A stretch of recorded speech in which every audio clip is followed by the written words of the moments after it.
कभी बहुत समय पहले एक छोटे से आश्रम में एक साधु रहते थे। उनके पास सैकड़ों शिष्य थे, लेकिन उनमें से एक शिष्य बहुत खास था। वह साधारण नहीं था।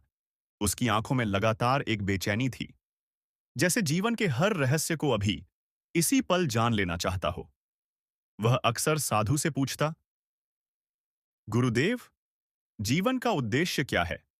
क्यों लोग दुखी हैं? क्यों प्रेम अधूरा है? और क्यों मृत्यु हमें सब कुछ छीन लेती है? साधु हर बार मुस्कुरा देते। वह कहते, समय आने पर सब समझ जाओगे। लेकिन शिष्य अधीर था। वह चिल्ला उठता, गुरुदेव, समय क्यों? मुझे आज ही जानना है, अभी जानना है। एक सुबह साधु ने उसे बुलाया। उनकी आंखों में एक अजीब सी चमक थी। उन्होंने कहा, अगर जीवन को समझना है तो पहले इसे जीना होगा। जा, इस टूटी हुई मटकी में नदी से पानी भरकर ला। शिष्य थोड़ा हैरान हुआ। उसने मटकी उठाई और नदी की ओर भागा।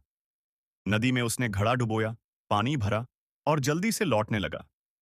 लेकिन चलते चलते उसने देखा, पानी मटकी से टपक रहा है। वह परेशान हो गया। जब आश्रम पहुंचा, मटकी खाली थी। क्रोध में उसने कहा, गुरुदेव, आपने मुझे टूटा हुआ घड़ा क्यों दिया? यह कभी भर ही नहीं सकता। मेरी सारी मेहनत व्यर्थ हो गई।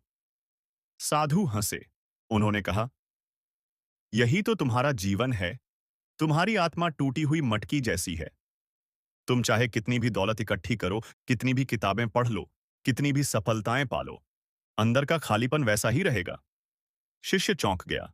उसने पूछा, तो फिर क्या किया जाए गुरुदेव? साधु बोले, बाहर के घड़े को ठीक करने की कोशिश मत करो। तुम्हारा वास्तविक घड़ा बाहर नहीं, भीतर है।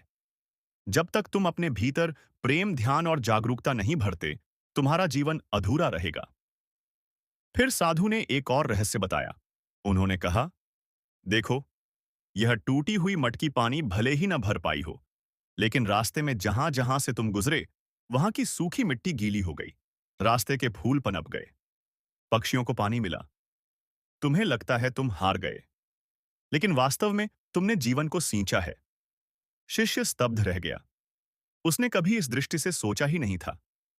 साधु आगे बोले, यही जीवन का रहस्य है। तुम कभी भी पूरी तरह परफेक्ट नहीं हो सकते। हर इंसान कहीं ना कहीं टूटा है। किसी में गुस्से का छेद है, किसी में लालच का, किसी में मोह का। लेकिन अगर इन टूटनों के बीच भी तुम प्रेम और करुणा बहा सको, तो तुम्हारा जीवन सार्थक हो जाएगा। धीरे धीरे शिष्य की बेचैनी शांत होने लगी। अब जब भी वह मटकी लेकर पानी भरता, तो मुस्कुराता। उसे पता चल गया था, यह मटकी ही मेरा शिक्षक है। यह मुझे बता रही है कि बाहर का सब अधूरा है, पूरा केवल भीतर है। और कहते हैं, उसी दिन से उसके जीवन की दिशा बदल गई। अब वह उत्तर खोजने के लिए भागता नहीं था, क्योंकि उसे समझ आ गया था, जीवन कोई समस्या नहीं है जिसे हल करना है। जीवन तो एक रहस्य है, जिसे जीना है।